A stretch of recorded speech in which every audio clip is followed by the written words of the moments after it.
大家好，我係明樹。咁好耐冇見啦，咁我都由呢個黑塔變成花火啦。咁點解我好耐？你叫我上一條片係9月10號發嘅，即係發布嘅。但係就其實唔係9月10號發出嘅，而係再之前1月嗰陣已經掟咗條片上去，一直都係set做不公開。咁上次係介紹咗河本線4期啦、5期同埋5期之後嘅發展嘅。咁今集就唔會講河本線啦。咁你話你又唔講河本線，做乜企喺理工南圍站咧？咁理工南圍站其實就唔知河本線嘅。咁我根據呢個最初嘅花園城市計劃咧，咁我哋花園城市係一條外環線9/1，咁條喺我哋嘅相反面就叫做花園環線。咁呢一集咧，主要都係 send 翻2023年頭2023頭半年積壓嗰兩條線，就係花園環線同埋呢個石圍線。今集就會介紹晒呢兩條線嘅。咁我哋首先介紹晒成條花園環線先。咁花園環線咧就一期過嘅，咁就冇分咩期嘅。咁啱啱就有車啦，我就先理工南圍站呢個下線月台應該都睇過啦，大家上一條片有講嘅。咁我哋下一站就跳去綠茵圍先。咁呢個花園環線就全程設計60公里每小時啦。係啦，我哋就攞呢部好鬼死嘈嘅 S 槍嚟行。咁就係沈鐵第一條，應該係第一條。攞標準攞呢個市區線 spec 嚟起嘅車嘅一條路線啦。咁亦都係沈鐵目前唯一一條唔係用4卡或者468卡呢啲卡數，而用2卡嘅線。亦都係沈鐵唯一一條用 S train 嘅線啦。係啦，咁我哋就好快到達呢個綠茵圍站啦。咁其實咧呢一堆站都係一啲孖生車站嚟嘅。咁我到綠茵圍站之後，我就會同大家介紹一下究竟呢條花園環線搞乜嘢。好，我哋就落車先。呢條線班次係好穩定嘅，見到2分鐘一班至3分鐘一班啦。咁呢條線係每一個環外環內環都有各自嘅車種出車，咁就計好晒究竟行車時間幾耐，要派幾多架車咁樣出嘅。所以啲班次比較穩，所以班次算係我咁多條線裏面比較穩定一條嚟啦。不過都有少少打破咗呢個魔咒啊。咁首先講下花園環線有咩站啦。花園環線以理工南圍站作為一個原點咯。咁就有綠茵圍啦、東圍、和特圍、西圍、工業圍同埋就花園6個站，加埋理工南圍6個站。咁樣就我頭先坐嘅係外環，所以我都要一直跟住外環方向行嘅。咁睇下呢條線就係花園城市計劃入邊嘅外環線嚟嘅。咁詳情整睇翻呢個上網 search 花園城市，咁你就知道其實最初嗰個版本就應該係一條外環鐵路嘅。咁我話呢個站講翻呢個站先，綠茵圍站啦，非常之細嘅呢個站。月台同喺呢個站冇大堂，月台就最出口嘅。咁就類似於呢個即係好一體化咯。咁一出閘咧，基本上就係地面啦。咁上面呢嚿係乜東東咧？呢嚿其實係綠茵圍嘅市郊鐵路，其實唔算係市郊鐵路嘅，有一半高鐵性質啦，叫做國鐵車站啊。我哋咁有分南北兩個出口嘅呢個綠茵圍站。咁綠茵圍站固然之係綠啦，綠色為主色啦。咁綠茵圍站呢個本身 plan 咗係起一堆公園啊，呢啲。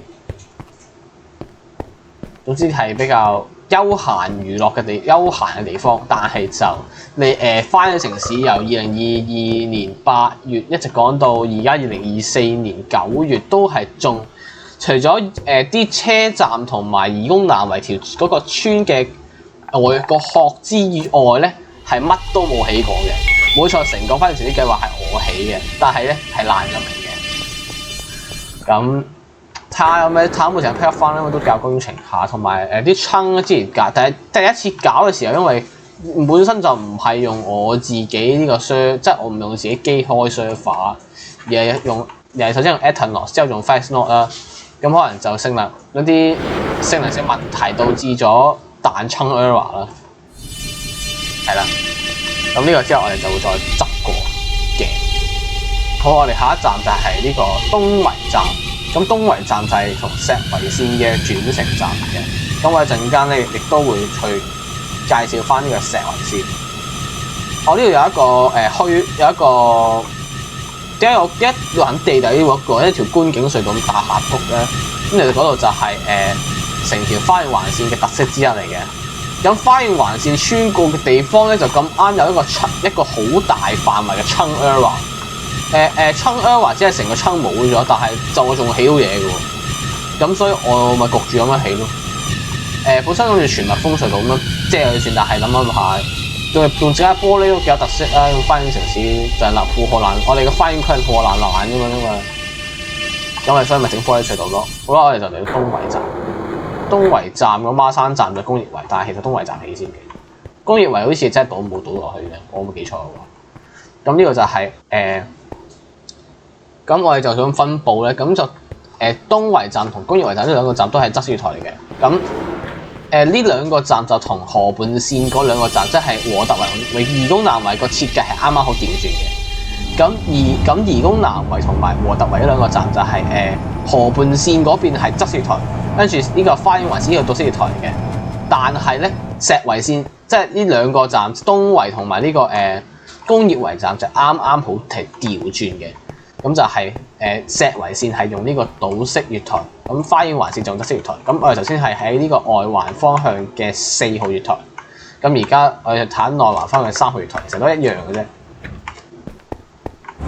係啦。咁我哋就行埋一轉先啦，我哋去和特圍而家。咁下班車1分鐘啊！睇班次係非常之整齊嘅。咁其實和特圍就上輪好似都講過啦，河畔線介紹嗰啲已經講埋嘅。咁我就等，咁我哋就略睇一睇個月台，咁就差唔多啦。因為就和特圍站上次講過咧，就係呢個怡工南圍站。怡工南圍站成個花園區樣板嚟嘅。咁當初預位越鬆咗，導致怡工南圍個站係勁闊。而呢個和特圍站咧，就係怡工南圍站喺空間分佈上面嘅一個改進版咧，叫做咁樣就收窄翻啲月台嘅闊度或者大堂嘅長度闊度啦。咁就有一個更加大嘅效，即係用去空間分佈使用方面咧，就有一個更加大效率。咁我都唔知可以吹多50秒嘅水啦。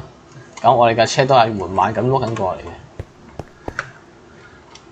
係啦，雖然話係講翻呢個站用色，其實呢個站用色係我亂咁配嘅，係橙色。本身沈鐵係有一個不成文，其實係咪不成文咧？真係不成文嘅。有不成文規定就係東南西北嘅配色係有定嘅。咁東站就係藍色啦，南就係紫色啦，跟住西站西面就係黃色，然後北就係紅色咁樣嘅。但係咧呢個站咧就打破咗沈鐵算多年嚟咧，因為彈珠分佈初代都係講緊好多年前嘅嘢。彈珠分佈總共經歷咗3代，3代都難。第一代就手機唔知點 format 咗，搞到地圖冇咗啦。第二代就係我求其起下，第三代就係一季完咗之後爛咗尾啦，跟住再嚟起嗰陣時呢邊係啦。咁嗰陣時都係用翻呢個 card game 嘅，而家咧就唔係啦。而家就基本上我諗個咩色就用咩色咯，或者跟翻車站主題咁樣款咯。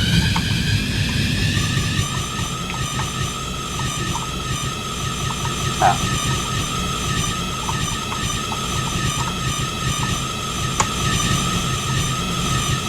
咁我哋而家去緊和特圍，轉落喺個彎道嗰度。用錯 waypoint set， 唔好意思，應該用翻審田，因為我有3個 waypoint set， 第一個就係高鐵嘅，第二個就係審田嘅，第三個咧就係東西快線嘅。咁有時候就唔記得切換翻嚟啦。好啦，我哋就呢個站行得遠少少嘅，我諗。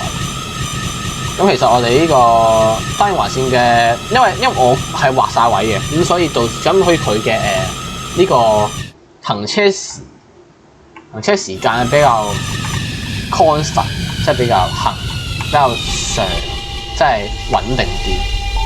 我而家首先落咗車先，為咗大家爭取幾秒時間。好啊，大概就係咁樣啦。而呢個劉德華站呢個車站，咁上次行過啦。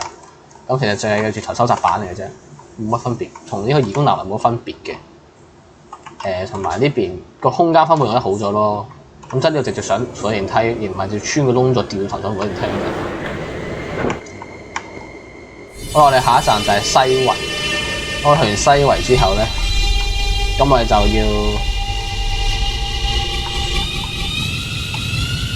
就去埋工業圍啦。咁我哋之後就直接翻，我哋就去一轉東圍先。咁因為呢個呢個咁嘅石圍線嘅班次咧，好似小弟點執咧都好似執得唔對路咁樣啦，所以可能會有比較長嘅車時間嘅。咁如果等車時間長嘅話，我就要飛咗。其實你見到有一堆側邊呢堆咩30幾公里啊，無啦啦有啲30幾公里嘅 waypoint。咁呢都我唔講住啦，因為咧我而家介紹緊嘅係2022年計劃，並非2023年計劃嚟嘅。咁嗰條線就係2023年計劃嘅線嚟嘅，咁我就唔透露住啦。我話西圍站，我目標係呢轉車一落車，講完就上車啦，好20秒。呢個站其實就同呢個綠茵圍站一樣嘅，只不過色係咧換咗做黃色咁解啫，係啦，大家就咁樣。完畢，好啊，跟住就係埋工業圍啦。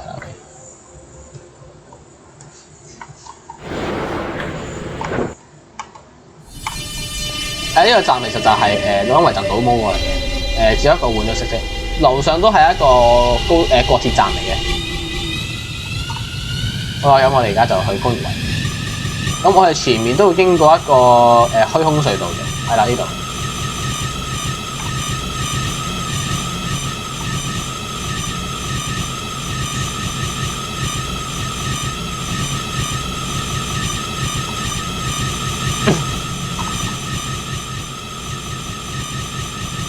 好啦，我哋而家就到工業圍。我望下東圍站個車先。科學園而家有車啦，下一班6分鐘。OK， 我哋喺度慢慢等翻呢個去，我陣間就翻嚟。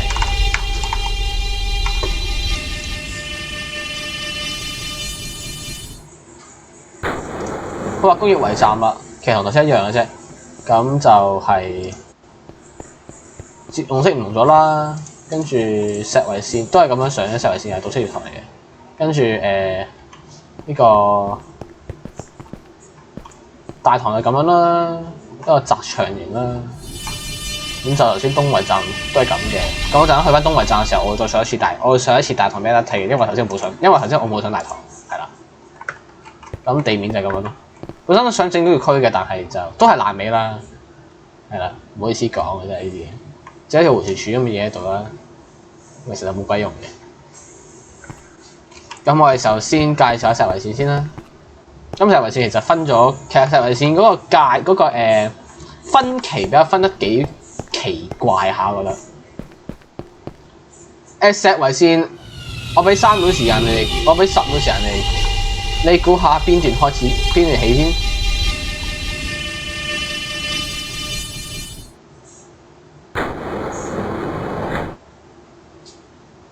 係嘅，好啦，10秒過咗啦。其實係呢段起先嘅，黃沙洲至沙中呢段。點解係選擇呢段起先咧？陣你哋就知嘅。我等會再介紹。嗰陣時咧，呢邊就係叫做西石圍線，係啦。我就抄緊某間著名鐵路公司嘅嘢啦，又分東西線咁樣。之後第二期就係開石灘去到東圍嘅，一開就開啦。跟住之後河谷站就後通嘅，之後河谷站通完之後就東西石圍線兩 part 就合併成為一條線，就成連接翻啦。咁河谷到沙中呢段咧冇咁簡單嘅，陣你睇下就知㗎啦。科學園站就最後起嘅，中鐵線都係今年係前幾日先完工嘅啫。咁呢個就屬於2024年計劃啦。咁都係唔方便透露住嘅。中鐵線呢條線都幾特別下嘅，咁你就期待下我之後嘅介紹啦。好，我哋仲1分鐘就有車啦。咁我上期嘅介紹過花園中央站啦，咁我哋知道花園中央站就其實就係一個上下就係一個3層嘅結構啦。咁就地面大堂，得有2層月台咁樣嘅啦。咁2層到出月台同向轉乘，咁就唔再介紹啦。咁我哋就直接坐去科學園先，跟住我哋就翻嚟呢邊。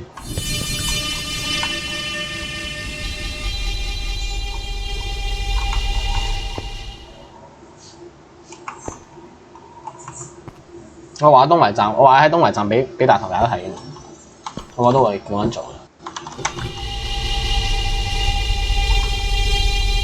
拍 MTR Mod 嘅片就最驚就係呢啲唔穩定嘅班次，你望下幾多分鐘一班車嚟㗎？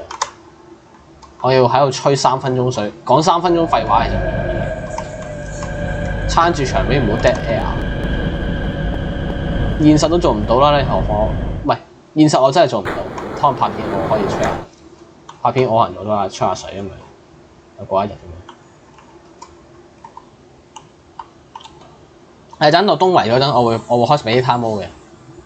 咁科學園就冇乜嘢介紹嘅，咁我就挑戰一下我其實唔使嘅，科學園我可以停耐啲嘅，因為我去完科學園之後咧，我就直接翻嚟工業位嘅就，我就唔再帶大家坐嗰段路。咁呢條線你講下啲派車啦，咁派車就係觀塘線同區派車嚟嘅，就係 M train 加 C train， 冇 Q train 嘅呢個模。觀塘線Q train 上線前嘅派車咯，應該叫係啦。咁同松景線嗰啲線差唔多啊，派車啦。松景線當初都係 C 加 M 嘅。呢條線有個有趣嘅歷史。最初 plan 花園城市嘅時候咧，我本身呢條線咧唔係我搞，本身我 plan 呢條線唔係我搞嘅，就係由紅狼搞嘅，就係嗰位冰峰站擴建啦，冰峰站啦，動土洲站啦，跟住嗰個嘅持有者，即係最初起嗰條友啦，係啦，本身就被判俾佢嘅，但係佢又唔話唔起，最後石圍線就俾翻沈鐵啦。本身石圍線咧，佢真係由石去圍嘅啫，咁就真係淨得石灘東圍呢段嘅。咁本身最後點樣通到黃沙洲咧？咁其實就一個比較原因，好似都唔係幾清楚啦。好似衡水係有一個當時一個衝動決定。咁之後去到沙中，我當去到沙中嘅時候咧。咁我就會再講當年發生咗咩事。嗰陣時講緊係2023年頭，我突然間話要改規劃。我而家東圍啦，東圍。咁我哋轉咗2個彎嘅。頭先入嚟花園中央之前轉一個彎，跟住嚟東圍又轉一個彎。呢樣其實上咗斜路啦。呢段路比較複雜嘅，記得。咁我陣間等架車未翻嚟嗰陣，我就可以未到楓葉圍嘅時候，我就可以再俾大家睇一睇嗰個。所以斜河本線係冇俾大家睇嘅。我唔諗要開門啦，或者爭取咗10秒時間啦。好啦，俾大家睇大概，其實就係咁樣嘅啫。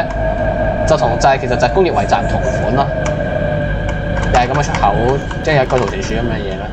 見到周圍全部 Chunera 嘅。結果你睇支張全部 reject 晒，所以咪話爛，所以爛嘅原因其實就係因為咁。我真係懶得清我真係懶得再去開個 outlet， 然後走去 fill 翻成堆槍。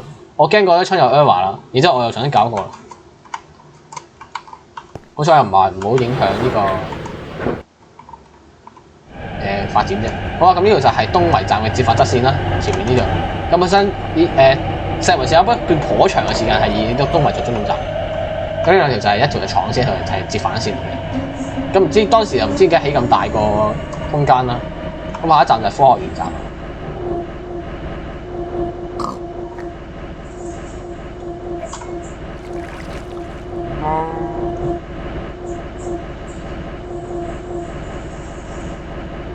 咁科學園站呢個站就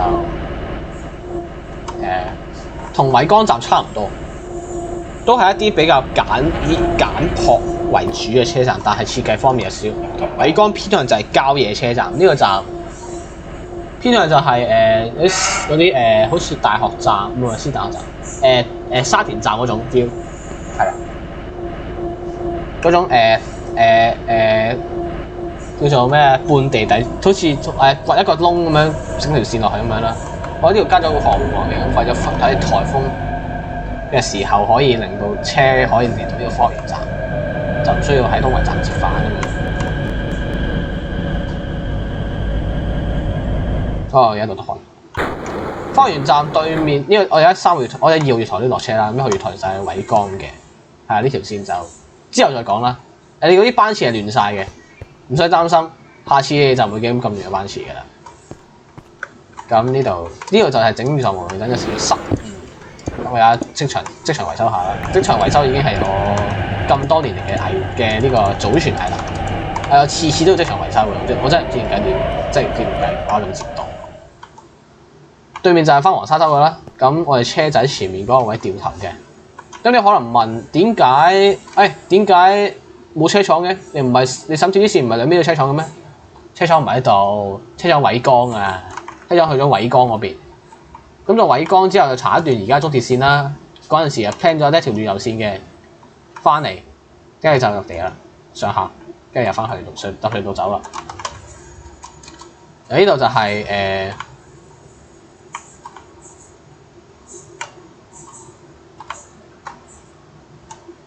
先車清中意先，車清中意先啲車啊！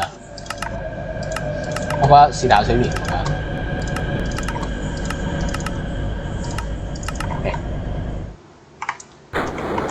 咁呢邊就係以前就好似偉光站咁樣封晒門嘅。咁呢度就有啲樓梯嘅仔啦，然後呢度就係一個大堂咁兩條天橋仔駁翻住路嘅。咁呢度做本身 plan 路嚟嘅。咁環科學園本身上高 plan 係一個比較大嘅一個建築物。就係科學園嘅主流嚟嘅，但係而家又係爛尾啦，多只係預留嘅啫。咁嗰邊出海嘅就係中鐵線啦，嗰邊啲上橋又係中鐵線啦，咁同呢個出遊線係冇半點關係嘅。除咗嗰邊咯，嗰邊係出廠軌嚟嘅。話有冇？如果你問有冇機會係想要四線並行咧，咁就未必啦。係啦，因為我覺得現有需求。加埋石圍線同呢個中鐵線班次咁奇怪咧，咁其實整嚟都冇乜意思。呢度就係往黃沙洲月台，咁頭先啲車就係咁入翻去，入翻東圍嘅。好，咁我哋工業圍有下一架車係3分19秒，黃沙洲嘅。咁我哋去埋花園中央呢個位嗰度睇下做點起先。呢段路咧有一段咧我假隧道嘅。咁假隧道就咩意思咧？就係河畔線嗰段係假隧道嚟嘅，係有一段就係。呢個就係咁樣假隧道。石圍線嗰段咧，唔係石圍線都有段假隧道嘅，係啦。呢個都幾複雜下，你睇下呢段路，即係冇一個，即係個人覺得而家睇翻以前自己起啲嘢都幾震撼。跟住又有快車軌，快車軌上次都俾大家睇過啦，咁就介紹。然後快車軌都5期，係5期，後面先5期北段通過車之後嘅產物嚟嘅。咁就連同偉光站一齊完工嘅，好似記得。唔係起完快車嗰先起惠江站嘅，好似係。咁我哋而家就翻居然圍，居然圍呢個位，我哋去等車。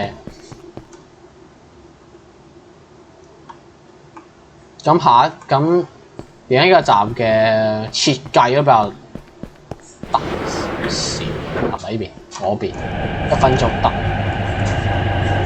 可以行過去先。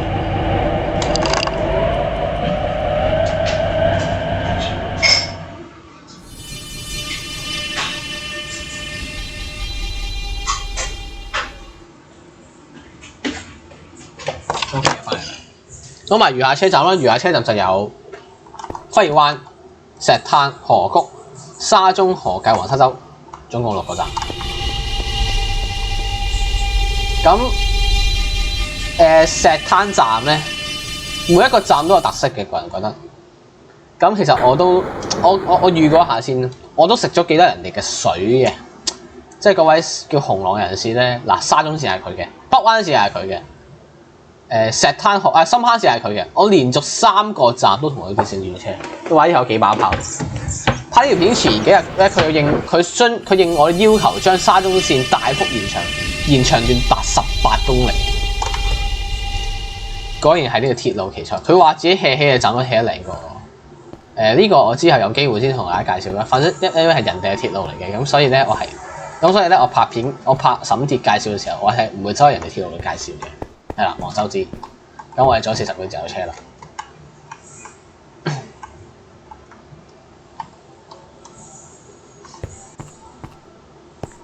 咁預告埋先啦，沙中線嘅延伸段咧，你哋下一集可能就會見，你下一集應該係會見到嘅，因為佢嘅終點站咧咁啱就係同我一條2023年規劃嗰條線，同埋起完嗰條線係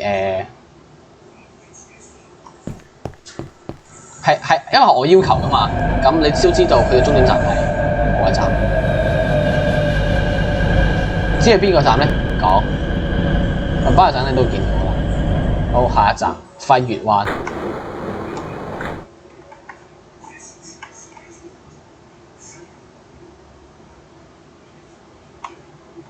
咁其實花園區限速60，花園區係全部車都限速60嘅，係啦。咁乜線都係㗎啦。話石圍線係咪石圍線、花園環線啊？跟住呢個防線都係㗎啦。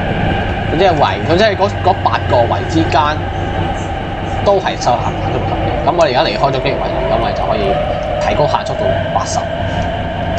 咁話呢條，但係唔係呢條線設計速度嘅極限喎。呢條線有一段仔係超過80嘅喎。哇！咁呢個輝月灣站都幾多？我個人認為幾多愛恨情仇嘅嘢嘅。咁我哋有3分40秒嘅介紹啦，係啦，我睇緊線上地圖，我知道下一架車3分40秒後嚟，咁我哋就坐到下一架車。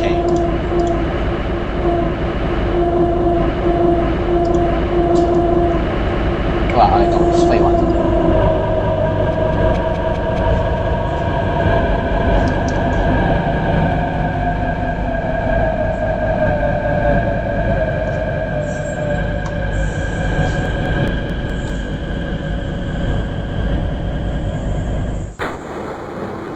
輝灣站其實就係一個紫色吊車站啦，嗰陣就係想整夜空嘅，因為影黑色咧睇唔到路，所以用紫色。然後一個典型到商業台啦，比較窄嘅啦，因為呢個站都係屬於花園區嘅鄉郊地方啦。嗱，見到幾大個湖喺度，因為我當時就誤以為呢個係海灣啦，咁所以我講緊就輝月灣站，我講緊叫輝月灣站。咁呢個站得一個出口嘅啫，因為使用量唔大。咁我哪有咁嘅出口？呢個站叫愛恨情仇，真係認真。你嗱，先睇下呢兩5個圖項，俾5秒時間大家諗下呢5個圖項對究竟係乜嘢嚟嘅？係啊，小弟起嘅，好核突嘅嘢嚟嘅。我5秒過咗啦。圓圈係滿月，半圓形就係半月，星星係。呢個係星星嚟嘅，咁輝月呢個名咧就有少少抽人水嘅成分嘅，咁我就唔講係邊個，因為涉及人哋私隱嘅。都幾慘嘅，咁呢兩個人本身就係情侶嚟嘅，後尾一啲比較唔愉快嘅事啊，咁所以分咗手啦。喺呢個站嘅時候，大概係23年頭嗰陣時，好好地嘅。講緊話分手都應該係我起完嗰條你見到32.9公里呢個數字嗰條線之後先至嗰條線開通完之後10幾日大概係啦，就係咁樣。所以我話呢個站幾多愛恨情仇嘅嘢。之後嗰啲後續啊唔講啦。人係或者到底係邊個唔講啦，反正就係人啦。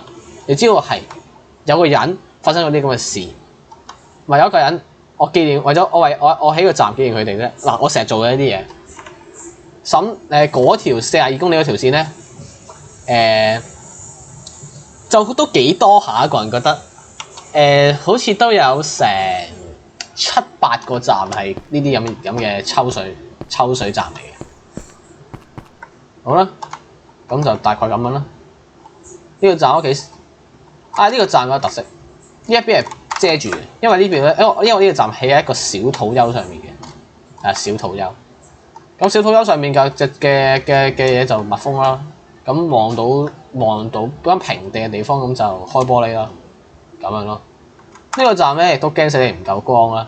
係啊，因為本身我以為呢5笪嘢已經夠光，但係唔夠啊。最後攞咗呢個光管同埋啲熒光燈嚟補一補側邊嘅光咯，係啦就咁。好啦，講完呢啲嘢有冇3分鐘咧？係有嘅，啱啱好3分鐘。咁我哋車咗40幾度啦。我哋下一架車咧係4分鐘嘅。咁我冇理由每一個站都講4分鐘㗎，係咪先？可能佢焗住我咁講咯。但係接下嚟嗰幾段路好似真係唔坐車唔得喎，咁點算先？我去到石灘先啦，講咗石灘先。石灘呢個站都幾多嘢講其實。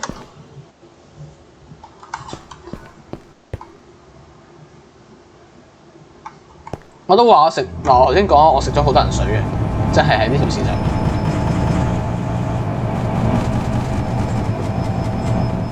咁食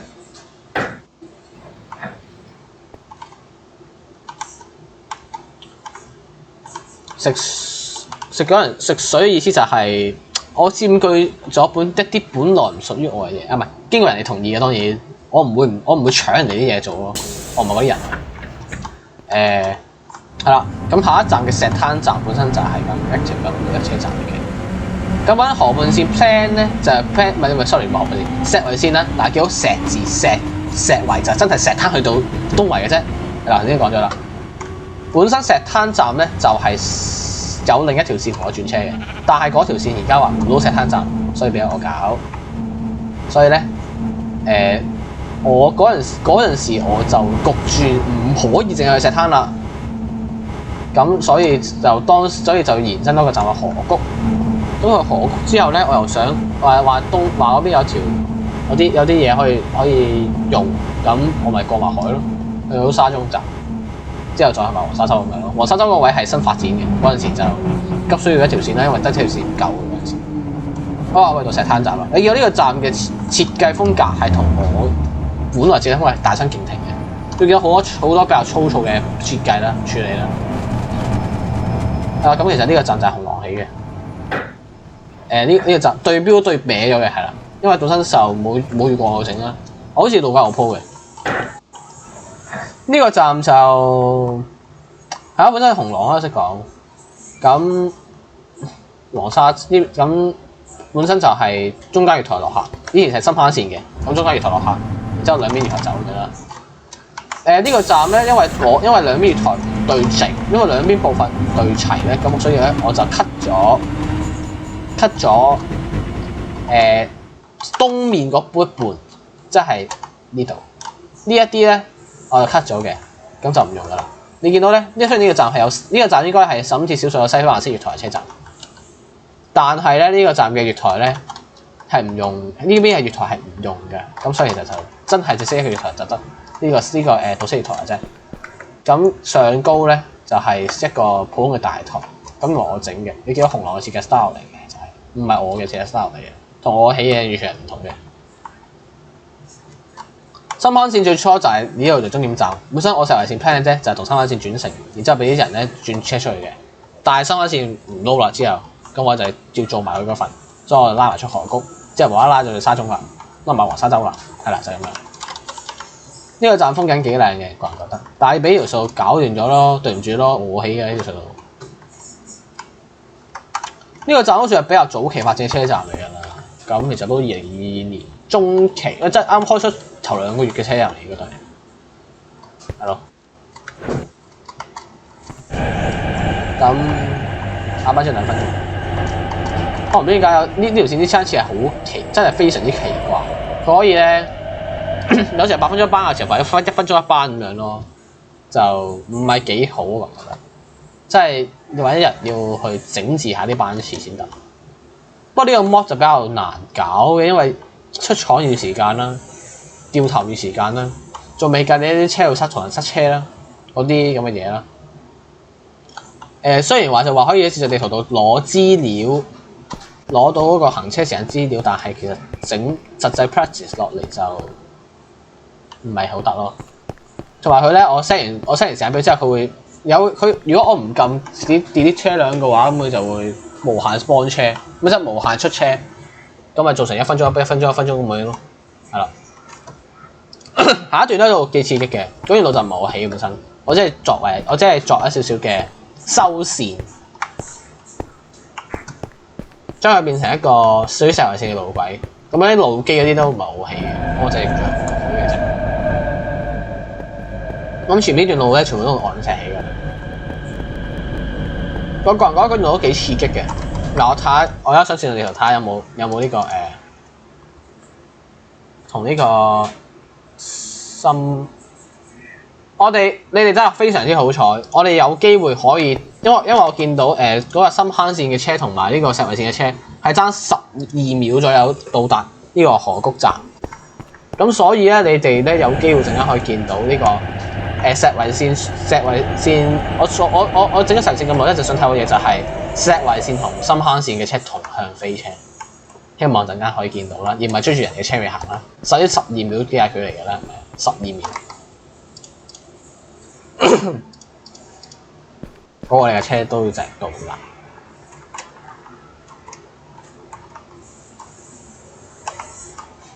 咁我陣間我最多坐一架車去到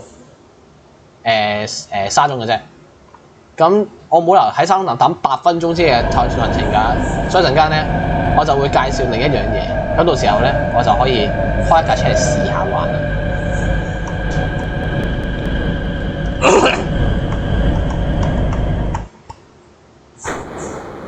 我呢個就一定要睇 POV， 唔睇 POV 蝕晒。因為咧呢一段路咧係我個人覺得係沈鐵營運路段之中最刺激嘅一段路嚟嘅。雖然就唔係我起，但係都好刺激。我係揸實嘅 GUI 先。好，下一站河谷啦，河谷站可以轉乘呢個深坑線。咁呢個就係以前嘅路軌調度線啦。咁呢個就係有一個叫路軌仔嘅。咁其實就係廢，唔係廢，颱風嗰陣用嘅。嗰陣間咧，佢個沙中站咧，我就講颱風嗰陣時叫我講。呢條線有個幾特別嘅颱風車務安排。sorry， 兩開咗個 essential 嘅。我哋都係冇見到呢個石圍線同深坑線一齊嚟飛車，唔係嘅話真係應該會好爽。班人嘅車入到站已經，所以大家都係冇乜緣分。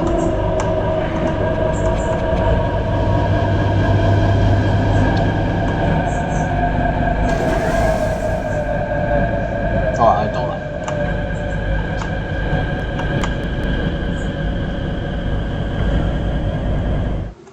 好啦，咁河谷站呢個站咧就本身就係紅狼興建嘅，咁又係好似冰封站啊、凍土洲站啲咁嘅車站咁樣咧，我就喺度割住一忽嘅，咁你見到其實下底度上即係咧，下下低同上高嘅建設風格嘅差別係非常大嘅，連用色個色調啊都唔同埋，都有大分別。呢個就係以前深坑線，呢個站都好耐㗎啦，首谷站都係一啲開復初期嘅路嘅一啲車站啦。咁呢個站就我就係負責咗呢個石圍線嗰一 part 嘅啫，其他都係冇乜好講嘅。石圍線呢 part 就係一個倒車月台啦，咁去做月台閘門啦。咁呢個站我特別有一個比較有趣嘅地方就係咧，上層嘅月台咧係用幕門嘅，但下層嘅月台咧反而係用閘門嘅，係啦。而且咧呢個站呢兩條線嘅上下行方向都有少少唔同。深坑線嘅上行係西行，唔係北行，但係呢個石圍線下行咧係去花園區嗰邊行嘅，咁所以咧導致咗咧同一個方向呢邊1、2啦，西面月台係1號月台，但係下低嘅西面月台咧係4號月台，所以就比較有意思嘅一個點，我個人都係啦。咁呢個睇下呢個站嘅早期嘅設計風格就係咁樣咯，比較係我覺得一個比較簡單嘅設計啦。咁所以話要話就話河谷，其實就有一個即係有一河嘅都幾大個谷嘅。咁呢個站都改名改成幾實際嚇。呢度就係高鐵啦，呢個高鐵就係江南高鐵啦。我哋為少300就達到100，但係唔知點解收咗車。呢個位我唔搞住翻片。呢個就係一條路啦，就係我哋嘅公鐵纜大橋。咁呢個公鐵纜大橋本身就唔係我整嘅，係我喺人哋嘅設計 copy 出嚟嘅。咁人哋都話俾人用，咁我冇理由唔用噶嘛。嗰條橋咧就係石圍線噶啦，走係就行嗰條橋。嗰條橋亦都係石圍線唯一一個可以超過180公里每小時嘅時速去行嘅一段路段嚟嘅。咁呢條橋嘅存在咧，導致呢條線咧喺呢個8號風球或以上嘅時候咧，不得不作出一啲應對措施咧，去應對措施咧。對面嘅車都嚟咗2架啦，我呢輛車咧仲有1架都未嚟，我加咗55秒啦。我又係時候思考下究竟我可以講50秒嘅廢話。留住啲觀眾，雖然我知道我條片係冇人睇嘅。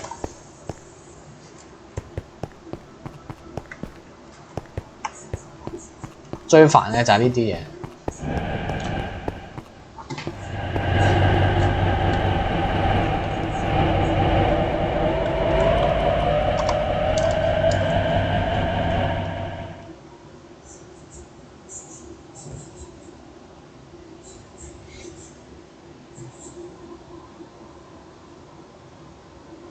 我話18秒，我睇車入嚟啦，下個8分鐘啊！你想等啊？唔好意思啊，唔俾你等。好嘢係 M train， 我坐好多次 C train 行橋啦。M train 行橋真係比較少坐。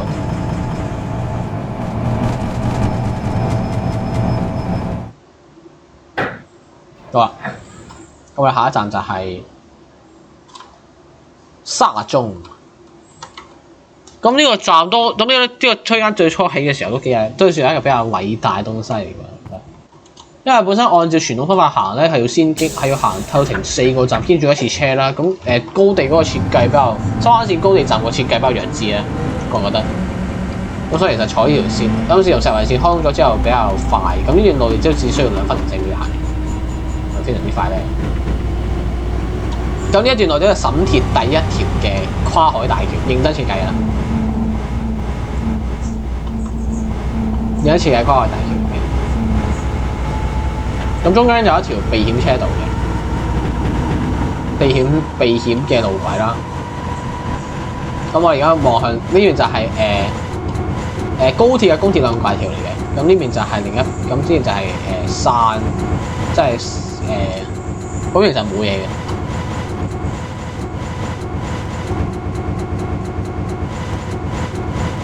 咁嗰條橋存在導致呢條橋裝到多烈風嘅時候係需要停駛嘅。呢邊就沙角村，沙角呢個站咁嘅叫沙角嚟嘅，咁嘅沙角，咁呢個就係沙角村啦。而呢條線如果颱風嘅時候都停駛啦，咁所以對爆風嘅時候呢條線係要 speed 開兩邊行駛嘅，一條就係石灘去東圍，一邊就係沙中去黃沙洲。咁我頭先話面對呢個咁嘅冇車行嘅情況下，咁我可以做咩咧？其實我係預留咗一個車廠喺度嘅，我有廠，我呢邊係好似預留咗一個廠櫃喺度。唔係好似係黃沙洲出車嗰種都係。咁其實之後嗰段都比較個人覺得比較偏黃嘅地方。我都係快啲介紹埋沙中站。好，我宣布，沙中站同河谷站呢兩個站嘅最大看點其實就係冇看點，因為呢兩個站都唔係我起嘅。咁我只需要同大家講下呢個石油線月台咩事。咁呢個月台就本身係紅廊起落嘅月台。咁路軌咧呢兩個站之間路軌都係佢起嘅。咁我只係負責收線下啫，攞嚟用咩？攞嚟用得佢同後面之後攞嚟用啦。咁呢個站冇乜方便，冇乜便捷轉乘可言嘅，係啦，一啲都唔便捷，而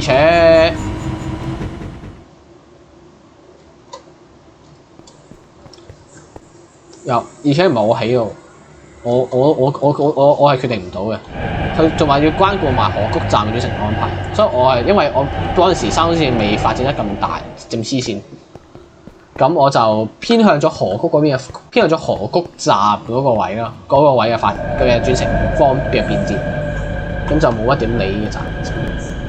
咁唔嘥時間，我飛過去咯，我等搭車翻嚟啦。咁我哋首先就會我哋下層出噶嘛，咁我哋就會先同沙中線並行一段仔咯。咁呢段路總之呢段路就唔係我起嘅。你見到我係唔會用鵝卵石起路嘅，見到我深鐵咁多期就知道。呢段路都行得比較慢啲嘅，行60嘅啫。咁河谷站就當然就唔止呢個沈鐵，唔係 sorry， 石油線。當然唔止沈鐵啦。咁河谷站都唔係我起，河谷站又唔係我起嘅，跟住河谷站本身又係佢起嘅。跟住我哋呢個呢個石油線下，我哋去黃沙洲停下層嘅，咁我哋就方便大家去轉呢個沙中線呢個北灣線或者豪道嘅方向啦，去北上嘅。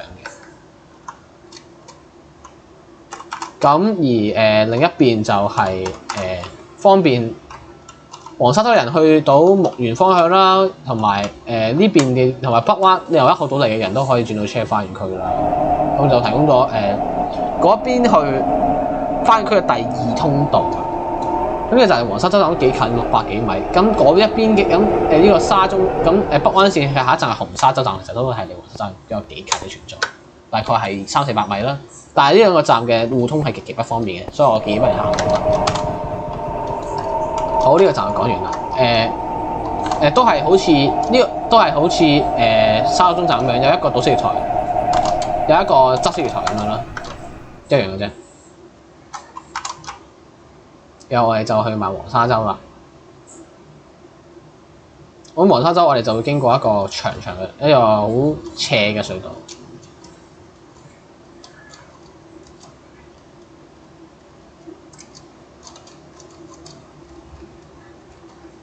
好啦，咁我哋就到黃沙洲啦。黃沙洲呢個站就設計得比較有特色啲，同埋咧，其實咧，我淨係負責咗呢個盒仔，呢個盒仔係我起嘅啫。係啦，我盡量慳空間啦，咁又有一個咁嘅電梯同一副電梯咁樣啦，最基本嘢。當初就北港灣線發展嘅，北港灣線喺呢度啦，咁俾佢改咗幾多次嚟嘅。